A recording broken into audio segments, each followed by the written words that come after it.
الحياة يحيي ويميت وهو حي لا يموت بيده الخير وهو على كل شيء قدير وأشهد أن محمدا عبده ورسوله وصفيه وخليله أدى الأمانة وبلغ الرسالة ونصح للأمة وكشف الغمة وتركنا على المحجة البيضاء ليلها كنهارها لا يزيغ عنها إلا هالك، فعليه أفضل الصلاة وأتم التسليم وعلى آله وصحبه ومن استنى بسنته إلى يوم الدين. اللهم اجعلنا منهم ومن الذين آمنوا وعملوا الصالحات وتواصوا بالحق وتواصوا بالصبر، آمين يا رب العالمين. وأوصيكم ونفسي بتقوى الله، وقد أمرنا بالحق وقال تعالى: يا أيها الذين آمنوا اتقوا الله حق تقاته ولا تموتن إلا وأنتم مسلمون. يا أيها الناس اتقوا ربكم الذي خلقكم من نفس واحدة وخلق منها زوجها وبث منهما رجالا كثيرا ونساء واتقوا الله الذي تساءلون به والأرحام إن الله كان عليكم رقيبا. يا أيها الذين آمنوا اتقوا الله وقولوا قولا سديدا يصلح لكم أعمالكم ويغفر لكم ذنوبكم ومن يطع الله ورسوله فقد فاز فوزا عظيما. ثم أما بعد. We begin by praising Allah subhanahu wa ta'ala, bearing witness that none has the right to be worshipped or unconditionally obeyed except for Him, and we bear witness that Muhammad sallallahu alaihi wasallam is His final messenger. We ask Allah to send His peace and blessings upon Him, the prophets and messengers that came before Him, His family and companions that served alongside Him, and those that follow in their blessed path until the day of judgment. And we ask Allah to make us amongst them. Allahumma ameen. Dear brothers and sisters, we've spent the last few weeks talking about Palestine and what we see in Palestine and what we see in the world in terms of those that are oppressed. The ones that we mention frequently, like our brothers and sisters in Palestine, the ones that in the backgrounds, like our brothers and sisters in Afghanistan and Iraq and Syria, and the list goes on. Things continue to unfold for them in a horrible way. And as we see these things, a lot of times there can be a shutoff inside of you. And I want us to talk about this idea of ajz, of being unable, feeling helpless. It's actually a very interesting word, and it's one that the Prophet ﷺ taught us in several of his du'as and several of his supplications, and realize there is al-ajz in both our personal and our social contexts, both those things that affect us at the family level and those things that affect us at a global level, at a community level.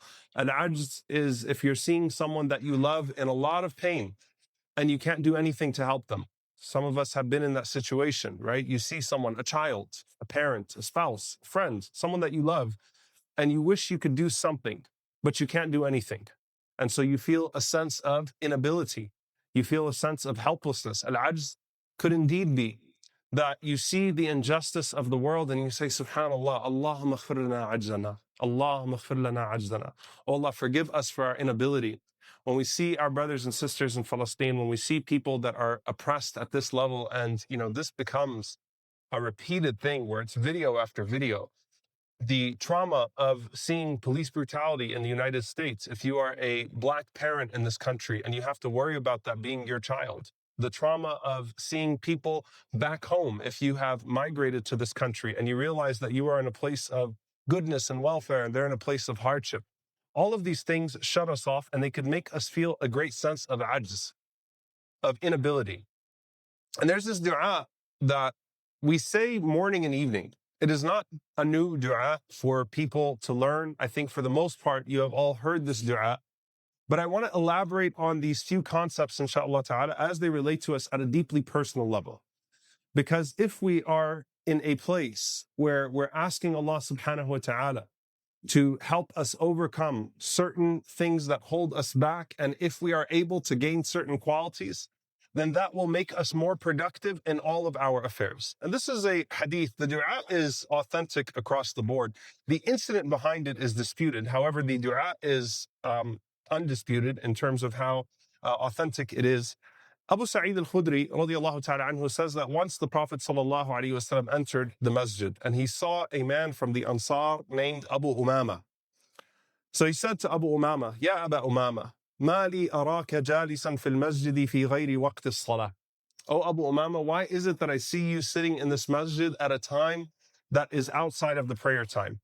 في غير وقت الصلاة, of course, there were people that would sit and do tadabbur and tafakkur. There were people that would do reflection and contemplation. There were people that would engage themselves in remembrance. But Abu Umama looked like he had a lot on his mind, a lot on his heart. He was at the salah at a time, or at the masjid at a time where he typically was not at the masjid before. And our Prophet sallallahu alaihi wasallam, who had enough on his plate, adds more to his plate by going and asking people how they're doing. Now, that's something, by the way, that should not be missed in this hadith. Rasulullah sallallahu alaihi wasallam, you can imagine when he came to the masjid, how much he's carrying. When he leaves the masjid, how much he's carrying.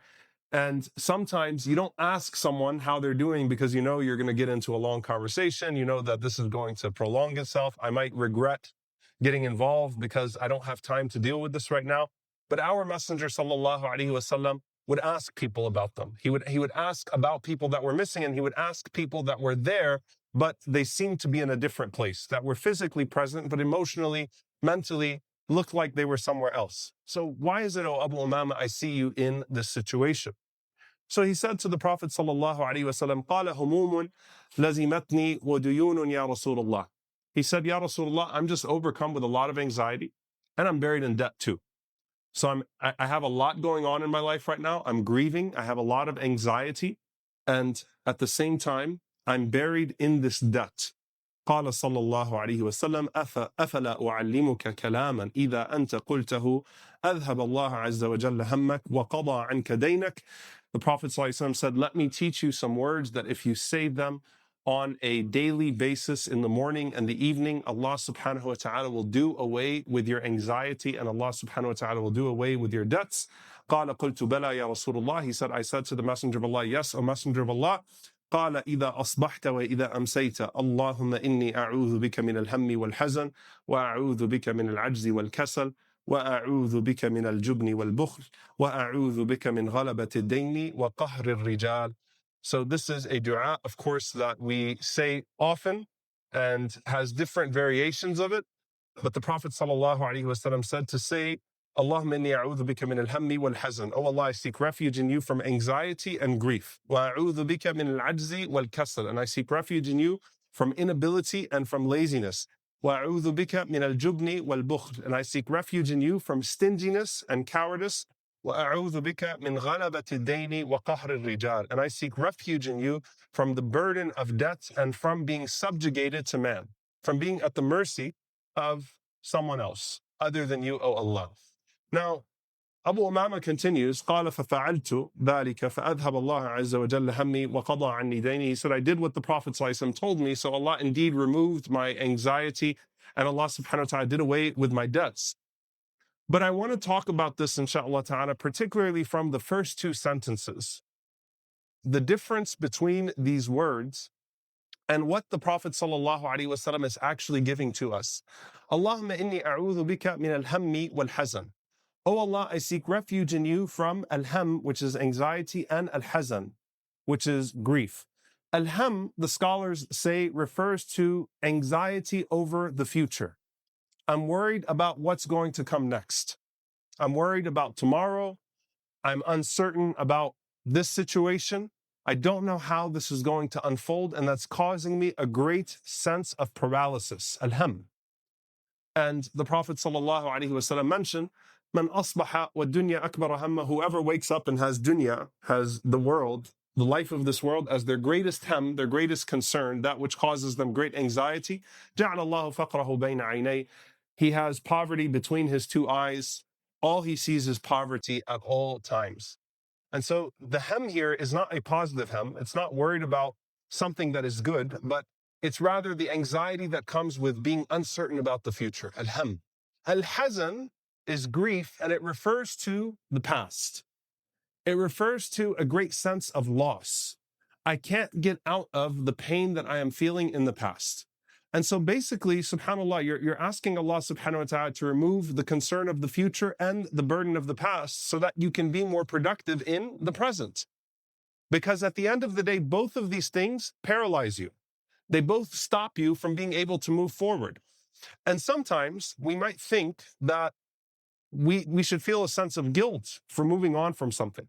You know, by the way, it's always important to recognize that the shaitan leads you to either unproductive action or to no action at all by giving you good words, right? And so how can you move on from the past? You should feel guilty. You should hold yourself to the past and you should not do anything. That is something that Allah subhanahu wa ta'ala does not praise about a person. You might think that it's a sin that I committed in the past and I can't get over it. And nadmu tawbah, regret is repentance, but at the same time, hasra, which is remorse, where a person just sits around and a person says, ya hasrata, I messed up, that's not a praiseworthy quality. And so a person is either stuck in the past or they're way too concerned about the future. And the scholars mention here that when it comes to the past, because you're not just saying these du'as without understanding the attributes of Allah subhanahu wa ta'ala behind them. Allah subhanahu wa ta'ala will not hold you to the sins that you have committed in the past if you repented from them. So if it's a sin that's causing you grief, Allah subhanahu wa ta'ala will not hold you to that. Allah subhanahu wa ta'ala wants you to move forward. And this is something that I want you to think. If you were the Sahaba, we talked about Hamza radiallahu ta'ala anhu a few nights ago. Imagine being wahshi, right? And you caused that grief to the Prophet sallallahu alaihi wasallam by killing someone so beloved to him, but still you have the motivation to move on. Allah subhanahu wa ta'ala does not want you to be frozen or paralyzed by your past. So if it's sin or something that you've done bad, you need to understand that Allah subhanahu wa ta'ala is the one that's most forgiving. If it is pain that you feel over something that indeed happened to you, then it is Allah subhanahu wa ta'ala that compensates for that pain in the hereafter. The compensation awaits around the corner.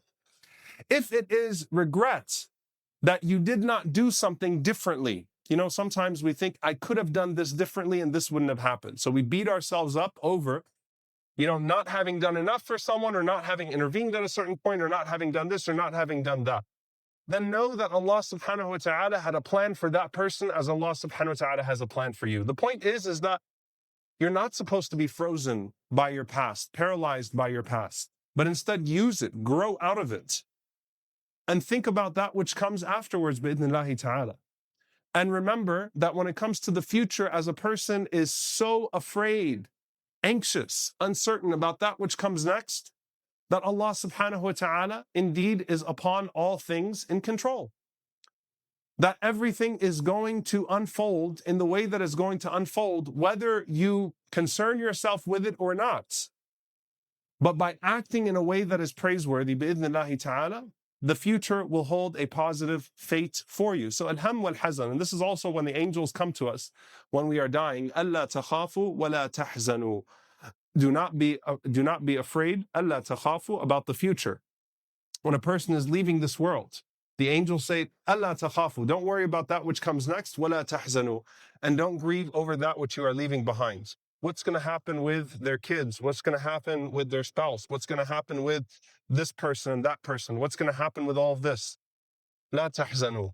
What's going to happen next? Where am I going? What's the next stage here? At this point, there is no a'mal, there is no actions. لَا تَخَافُوا, don't be afraid. Allah subhanahu wa ta'ala is going to take care of you at this point. So min al-hammi wal-hazan, and then I'll just talk about the second one. Min al-ajzi wal-kasal. This is very powerful because al-ajz and al-kasal often get translated as the same thing. Al-ajz, which is inability, is عدم القدرة على فعل الشيء.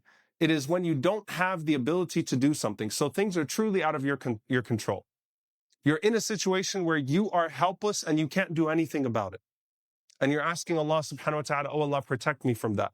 Al-kasal is when you have al-qudra ala shay, you have the ability to do something, but you have a tawakkul. You have a burden, something that's holding you back. You're able, but you're not willing. You can, but you're not. And a lot of times we resign things to al-ajz that are really just al-kasal. Many of us put things in the domain of we're not able to do it, where the reality is we're not willing to do it. So finding the motivation, finding the willpower to be able to do something. And this is something that we have to remind ourselves, that we push ourselves as much as we can. And sometimes the things that Allah subhanahu wa ta'ala opens up for us as a result of His blessing, bi'idhnillah, insha'Allah, by His will, by His permission, are things that we would have never thought we are capable of. Now, the last thing I'll say here, min al-jubni wal-bukhl, cowardice and stinginess. We've talked about that before in the past, this idea of not being able to do something when I should do something. Cowardice is I restrain myself when I should say something, when I should do something. Al-bukhl is when I don't spend, when I could spend, I'm not generous. I'm paralyzed by a sense of fear of poverty. And then you find the غلبة الدين وقهر الرجال, to not be burdened by debt or to be at the mercy of another person, to be subjugated by man. When the Prophet ﷺ was in Ta'if and the Prophet ﷺ said, إِلَى مَنْ تَكِلُنِي, who are you leaving me to? Oh Allah, are you leaving me to a family member or are you leaving me to a stranger? Who are you leaving me to? Because no one likes to be at the mercy of another human being in any way whatsoever. What I want us to leave with, inshallah ta'ala, today though, what is the psychological effect of repeating this dua every morning and evening and understanding what it means? Al-ajzi wal-kasal, al-hammi wal-hazan. Reminding yourself that Allah subhanahu wa ta'ala is in control of the future, so I should not lose myself in uncertainty about it. Reminding yourself that Allah subhanahu wa ta'ala has forgiven what you have done in the past, and Allah subhanahu wa ta'ala will allow that past to lead to future growth. Reminding yourself not to grieve over it. Reminding yourself that you get yourself out of al-ajz, that there are certain things that I cannot control, but oh Allah, forgive me when I can't control a situation and help me overcome those situations. Oh Allah, open up those doors for me. And al-kasal, when it comes to laziness, when a person just does not find the willpower to do anything anymore, when a person shuts down. All of these are deeply complex topics, but the effect of reading this on a morning and evening basis, where you're understanding the attributes of Allah subhanahu wa ta'ala, and you understand the deep wisdom of these words, are things that can truly transform our lives and, more importantly, can lead to elevation in the hereafter. We ask Allah subhanahu wa ta'ala to protect us from al-hammi wal-hazan. نعوذ بك من الهم والحزن ونعوذ بك من العجز والكسل ونعوذ بك من الجبن والبخل ونعوذ بك من غلبة الدين وقهر الرجال. اللهم آمين. أقول قولي هذا واستغفر الله لي ولكم ولسائر المسلمين فاستغفروه إنه هو الغفور الرحيم.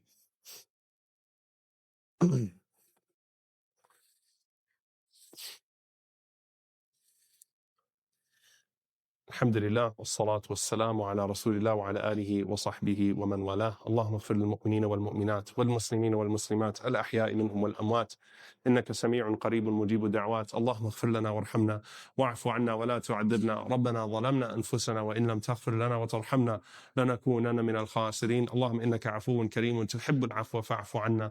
اللهم اغفر لوالدينا رب ارحمهما كما ربونا صغارا. ربنا هب لنا من أزواجنا وذرياتنا قرة أعين واجعلنا للمتقين إماما. اللهم انصر إخواننا المستضعفين في مشارق الأرض ومغاربها. اللهم اعز الإسلام والمسلمين وأذل الشرك والكاذبين ودمر أعداء الدين. اللهم أهلك الظالمين بالظالمين وأخرجنا وإخواننا من بينهم سالمين. عباد الله، إن الله يأمر بالعدل والإحسان وإيتاء ذي القربى وينهى عن الفحشاء والمنكر والبغي يعظكم لعلكم تذكرون. فاذكروا الله يذكركم واشكروه على نعمائه يزد لكم ولذكر الله أكبر والله يعلم ما تصنعون. وأقم الصلاة.